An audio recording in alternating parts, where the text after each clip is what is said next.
All right, we've got an airplane that's flying on a flight path at an altitude of 6 miles that will take it directly over a radar tracking station.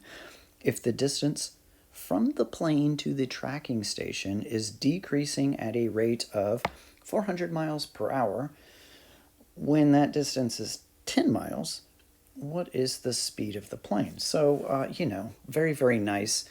Got a complicated situation. And the problem was nice enough to provide us with a diagram here. So we have an aeroplane flying towards, I guess, horizontally towards some sort of tracking station. And notice that it does label this as 6 miles. This 6 miles is not changing. It is not constant. I'm going to make some sort of note about this, that this is, wait a minute, not constant? I meant the exact opposite of that. It is constant. It's never going to change. We assume that one's not going to change. Okay. And now when it says that it's measuring the distance between the plane and the tracking station, it's the straight line distance here, right? It's not this horizontal distance here. So the rate at which this horizontal x distance is changing, that would be the speed of the plane.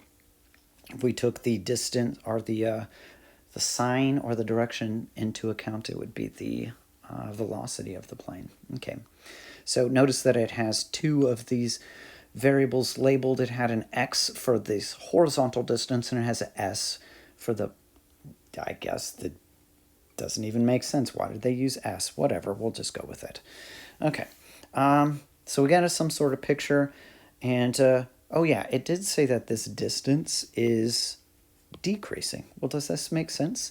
Let's say I draw on this picture just a little bit. I'm going to draw, let's say the plane is like right there.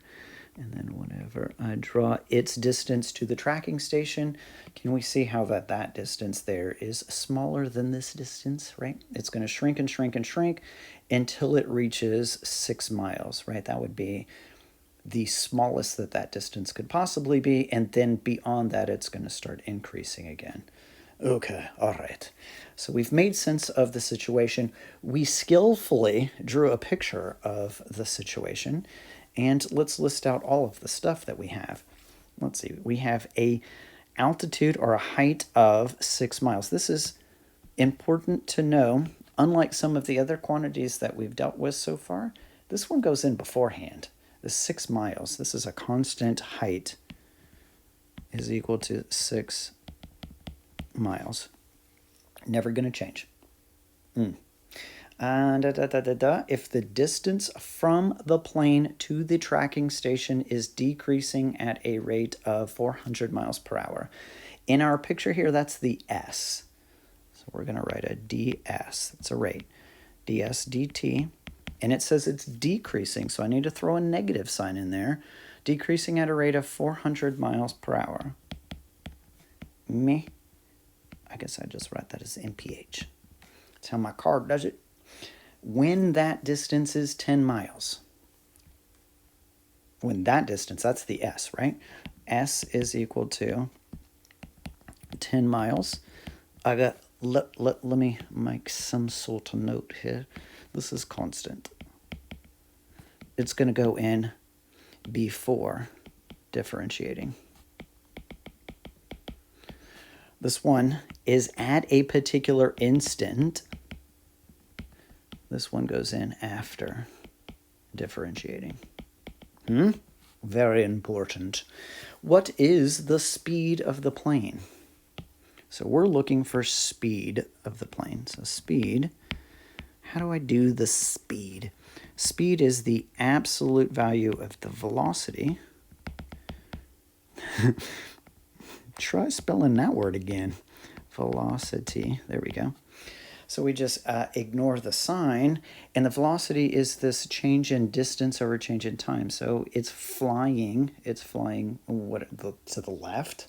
Yeah, that's how planes fly. It flies to the left, and as it does so, then this distance x is changing with time, and that change in distance would be measuring its velocity. So specifically, we want the absolute value of dx dt.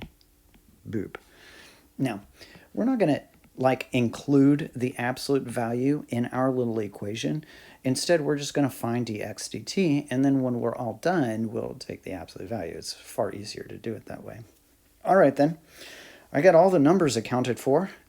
At least it looks like I do. And the what it is that I'm looking for and all of that stuff. So now I need a related rate equation. Kind of the hint is in the picture that's right here. It does make a right triangle.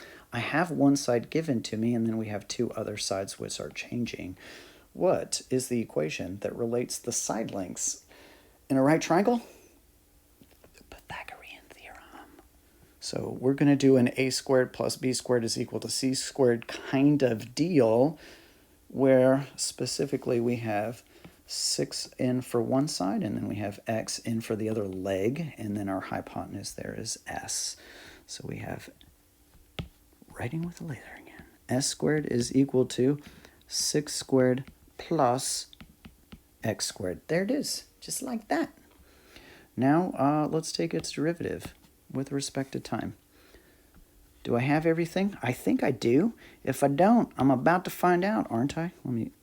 What am I doing? Where's all my stuff going? It's just disappearing. Okay, it's fixed. Stop worrying about it. Take the derivative with respect to time. On the left side, I'll have to leapfrog or 2 down, so 2s ds dt is equal to, hey, what's the derivative of 6 squared? It's a whole bunch of nothing, don't write it down. And then, so it's a common mistake that some people want to, take this 2 down here. Leapfrog that thing down. So make that 2 times 6 is 12. No, don't do it. It's 0. It's not changing. And then you do it on the x. So 2x dx dt. What are we looking for? We're looking for a dx dt. So we can take the absolute value of that thing. So I'm going to isolate this. So to isolate that, I'm going to divide the 2x over. And when I do, of course, the 2's are going to cancel each other out. And I get dx dt is equal to s ds dt over just x, right? Yes. Okay. There we have it. And let's go ahead and plug our stuff in, shall we? So at the instant when, I think that's what it said, the plane was 10 miles away, so that's going to go in for our s. dx dt is equal to 10. ds dt, wasn't it 400? It was decreasing at 400, so negative 400. Don't forget the negative. Over, oh no. What's my x value? I'm pretty sure I didn't take that into account, did I? I've got this h, and I've got this s as 10, but I don't have anything to plug in for the x. So here's one of those instances where it wasn't incredibly obvious that I didn't have all of the information for my problem, but it became very obvious whenever I got down to plugging stuff in and I didn't have it, which is okay. We have an equation that relates these quantities together. All we have to do is just plug it in. And you know what? It's going to take seconds. It's going to take seconds because it's a Pythagorean triple. It's 10 squared is equal to 6 squared plus what squared? I'm sure it's 8 squared. So there you go. It's 8. So let me amend all of this here and say that x is equal to 8 miles. Ta-da! Now I have everything. Pretend we had everything all along. Ta-da, ta-da. Okay, let's see. If I can simplify this. You know why?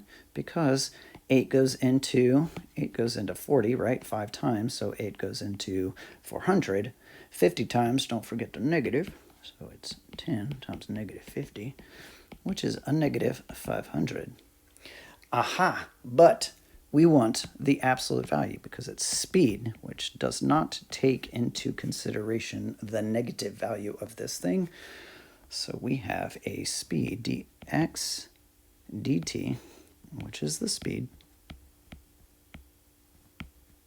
in absolute value there, is equal to 500 miles per hour. Okay, so in this particular situation, that when this plane is flying over the tracking station, at the instant when it is 10 miles away from that tracking station, it is flying at 500 miles per hour.